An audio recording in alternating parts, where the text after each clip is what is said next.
आवाज उठा सकती हैं जब हम IPPs की बात करते हैं। वो IPPs जो हमारा खून चूस रही हैं, वो IPPs जिसमें चंद खानदानों को मराहत मिली है। और मराहत का भी आलम देखिए कि 2000 अरब रुपए, कोई 2 करोड़ की बात नहीं, 100 करोड़ की बात नहीं, 100 अरब की बात भी नहीं, 2000 अरब रुपए से जायद वो पैसे इन चंद खानदानों को दिए गए हैं कि जिनकी बिजली भी नहीं बनी और उसके पैसे उनको मिले हैं। और ये पैसे कहां से वसूल किए जाते हैं? वो आपके बिजली के बिलों में वसूल किए जाते हैं। ये जो आप अदर टैक्स, फर्दर टैक्स और आप फिक्स चार्जेस और तरह तरह के टीवी टैक्स और उससे पहले पर यूनिट कॉस्ट देते हैं, ये सारे इसलिए हैं कि चंद लोगों के पेट भरे जा रहे हैं, कौम के खून पसीने की कमाई निचोड़ी जा रही है। इन IPPs के खिलाफ ना नून लीग बात करती है, ना PP बात करती है, ना PTI बात करती है, ना MQM कर सकती है, ना ANP करती है, ना JUI करती है। इसलिए कि सारे के सारे इस हुकूमत के निजाम के इससे मफाद हासिल करने वाले लोग हैं, इससे मराहत हासिल करने वाले लोग हैं। इसलिए ये इन चोरों के खिलाफ नहीं बात कर सकते कि जब इख्तिदार में आते हैं तो यही IPPs माफिया, यही चीनी माफिया, यही आटा माफिया, ये ATM की सूरत में इन पार्टियों में मौजूद होते हैं।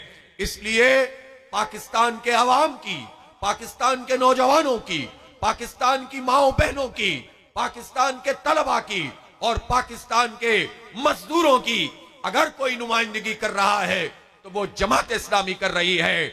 मैं इस मुबारक जिद्दोजहद पे आपको खिराज अकीदत पेश करता हूं। आप इस जिद्दोजहद को तेजतर करेंगे।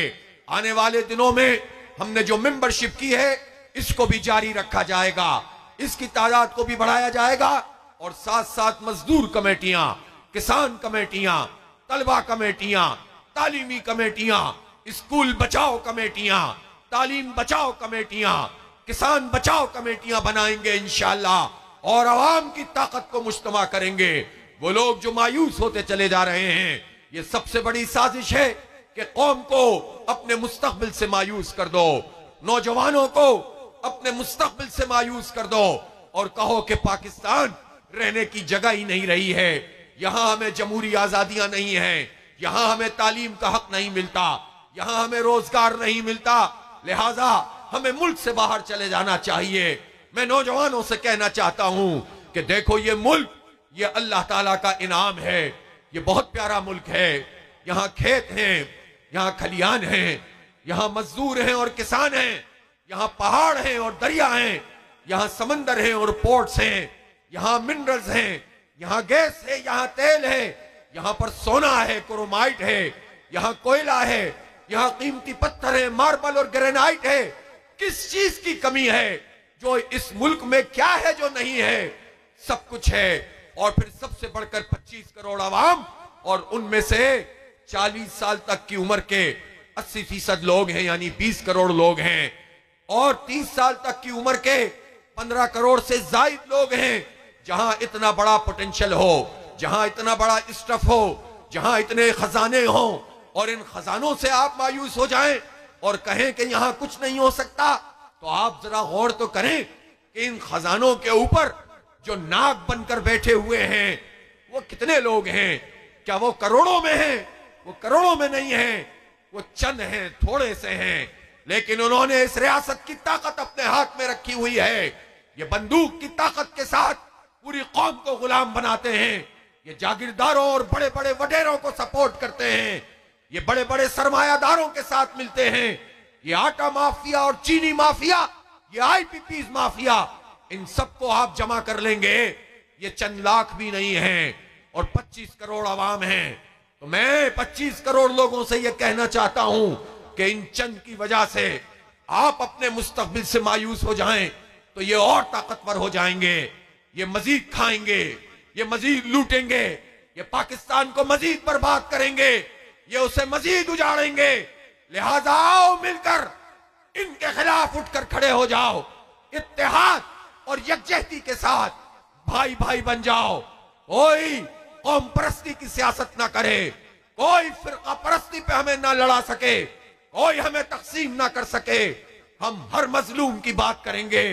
हम देखते हैं पाकिस्तान में, मैं तो यहाँ पंजाब के इस शहर, सितमगर का तख्ता उलट जाएगा और हम कमली वाले का लहराएगा।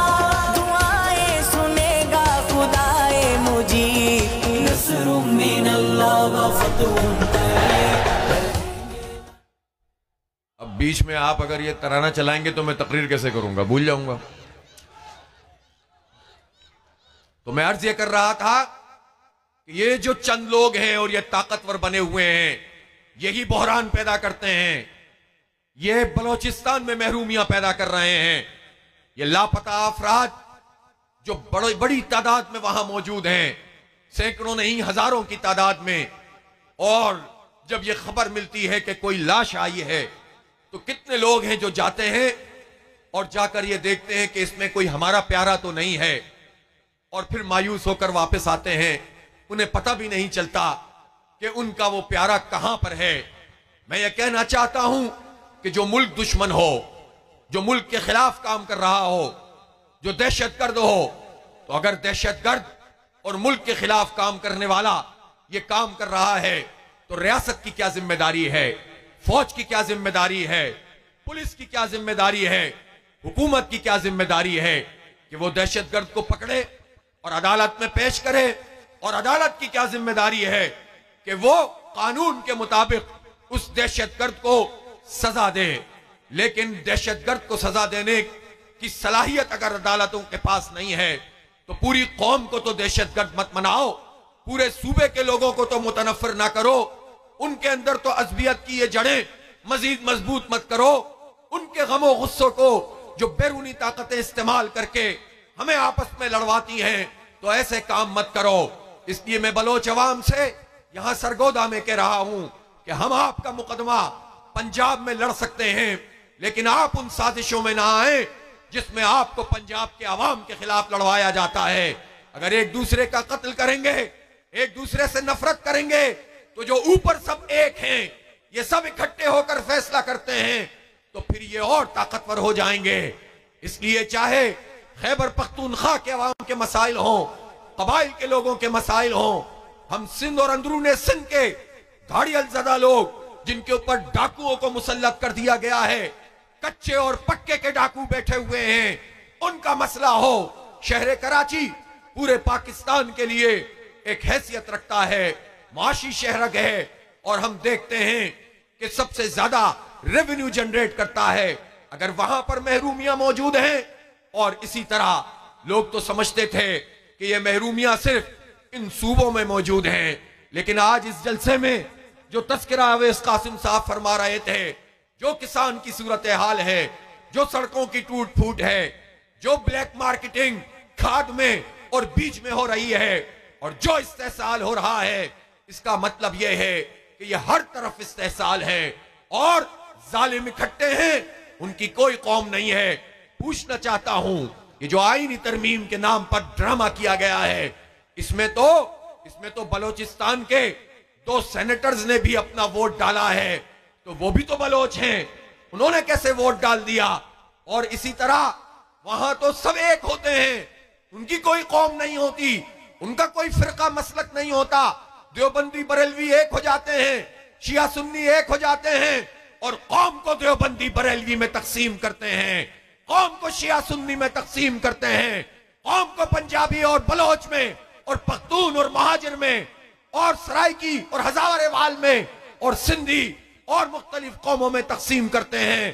तो इन चालों को समझ लो, हम एक दूसरे का मुकदमा एक दूसरे के शहरों में लड़ेंगे इंशाअल्लाह। पूरा पाकिस्तान हर मजलूम की पुष्ट पर खड़ा होगा, हर लापता फर्द की पुष्ट पर खड़ा होगा, लेकिन हम साजिशों का शिकार ना हो, हम अमरीकी कैंप में ना जाएं, हम भारतीय कैंप में ना जाएं, और इस गुस्से और नफरत को मुल्क दुश्मनों के लिए इस्तेमाल ना होने दें। तो इंशाअल्लाह इस मुल्क से, इन जालिमों से हम अपना जो है वो इस मुल्क छुड़वा लेंगे इंशाअल्लाह ताला। इसलिए ये जो IPPs माफिया हमारे सरों पर मुसल्लत है, ये जमात इस्लामी है जिसने इसके खिलाफ जिद्दोजहद की है। लोग तो जानते भी नहीं थे। मुझे याद है मेरे पास एक मर्तबा ये इत्तला आई थी कि एक आईपीपी ऐसी थी कि जिसको साल में 28 अरब रुपए दिए गए थे और उसने 1 मेगावाट